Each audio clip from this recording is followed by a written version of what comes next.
Yes, hello. So I'm Chris Hunt, that name right there. I created this. So what is Quijibo and Harold? So Quijibo and Harold is the story of two dearest friends as they go out and adventure into their sometimes eerie and dangerous world, but they're just quite oblivious to the danger around them. So we go along on the journey with them and see what happens, see what kind of people they come across, some new friends, how they get out of danger together, how they build their friendship along the story, and you get to see the world open up as we go through the pages of the book. And I'm super proud of this. I find it's open to all ages. I had a particular idea and I just followed through on it, and I'm really proud of it. So that's why I'm here to talk about this book.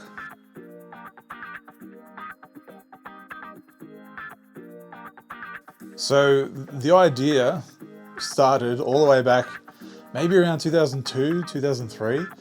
I was out playing gigs at the time in bands, and I remember I came home one night and I was in a bit of a, just creative spark, I guess, at that time of the morning. And I wrote out just the first thing that came to mind. And for some reason, I had a children's book in mind, and Quijibo and Harold just rolled off the tongue, so to speak. And I thought, oh, that sounded funny. So I wrote a silly story, which became Warm Friends, which is the first chapter in this book.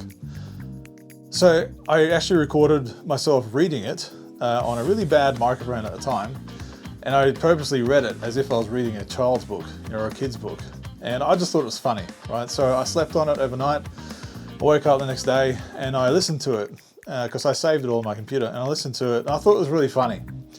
So what's the next logical step? I animated it. So I did a really crude, basic animation of that. It's up on YouTube. I uploaded it to Newgrounds as well in 2003, if you remember what Newgrounds is. It's still up there, but there's a page with like a tombstone during the Newgrounds purge. It's no longer viewable on the site, but it's still on YouTube. But anyway, so and it just stopped there. I thought, yeah, it was a bit fun. I didn't really do much with it after that. But yeah, all these years later, I've had close friends of mine, or people that I just catch up with now and then, and they've pointed it out to me, saying, "Hey, you remember that little book or that little animatic that you did all the way back, Quijibo and Harold? Have you done anything with that since?" And I was like, "No, actually, I haven't." And even just recently, a closest friend of mine, towards the end of 2023, I believe, brought it up again, and I was like, you know what?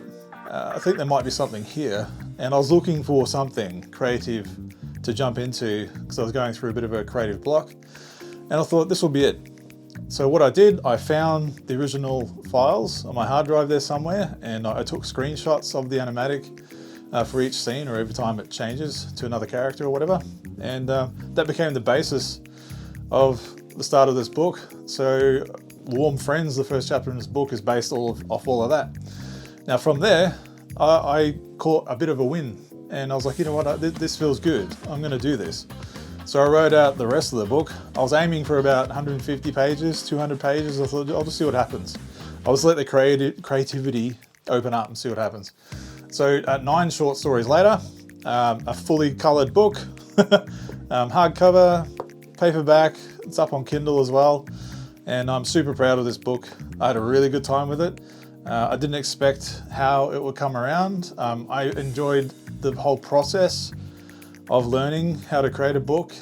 This is my first book I've ever done, and I learned a lot of lessons along the way, and I've come to love these characters a lot. Towards the end of the book, when I did the final page, I had a massive smile on my face. I didn't think I would fall in love with these characters as much as I did. So much so that I've started writing the second one already. So, we'll see what happens. So at this point in time, I'm happy with this book and I'm super proud of it, and I'm wanting to put it out there.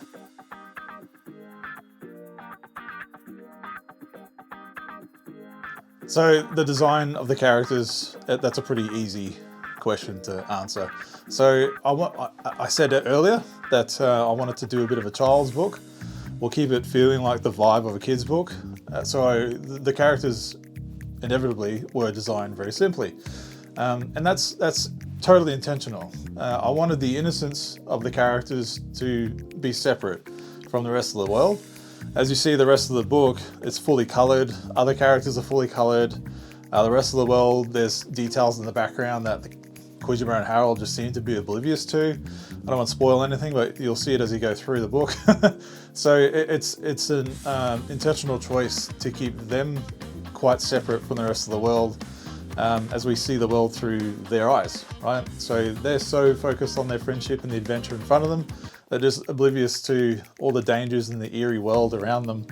And I just thought that was funny. And also, you know, I had the mindset of, if kids get into this book, well, they really enjoy it as well, I want them to be able to draw Quijibo and Harold, right? I've also got connect the dot pages, activities in the back of the book, on purpose, right? Because I always used to love connect the dot stuff as a kid as well, and you know, it's an entry point for maybe potential future artists, you know, who might be, you know, doing something like this later on in their life as well. So yeah, that's how those characters were designed. The other characters that are in here that might be a bit more detailed than Quijibo and Harold, that's also very intentional. And I think that's just hilarious. That's as simple as it is. I just think it's funny.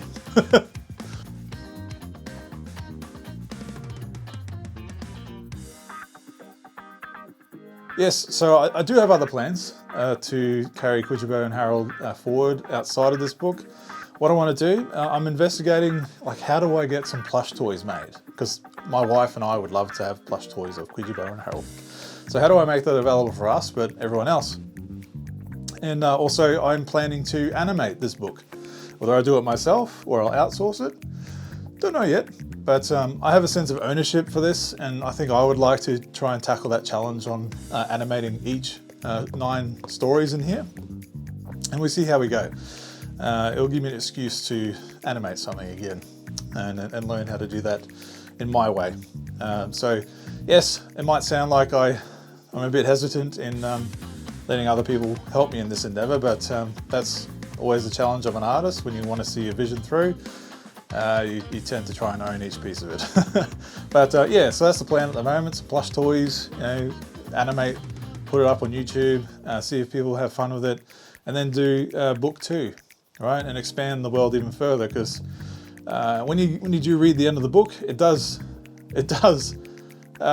open up and expand everything, like all at once. All of a sudden you're like, wow, okay, well, what's going to happen here? So there is more to come. I think there's a lot of potential with this story and these characters, and I'm very much looking forward to going back and entering the little world of our dearest friends, Quijibo and Harold.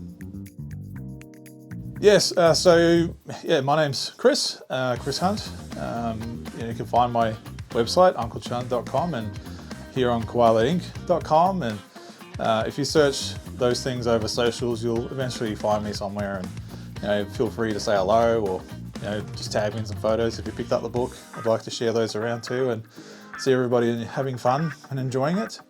But yeah, so I'll be around. I've got some other projects in place as well that you can probably see on my websites anyway, detailing what potentially I'm working on. So yeah, I'm looking forward to working on those as well. Yes, I am only one person, I know, but I have a lot of goals and personal achievements that I want to make, and this is the first of many. Yeah, so thanks for taking the time to watch this video and listen to me talk about the book. Super proud of it again. It's on Amazon now. You can pick it up pretty much anywhere on Amazon. Paperback, hardcover, Kindle as well, as I mentioned. So please, if you do pick it up, let me know, leave a review on Amazon, and I'll see you around for the next one and online somewhere. Take care.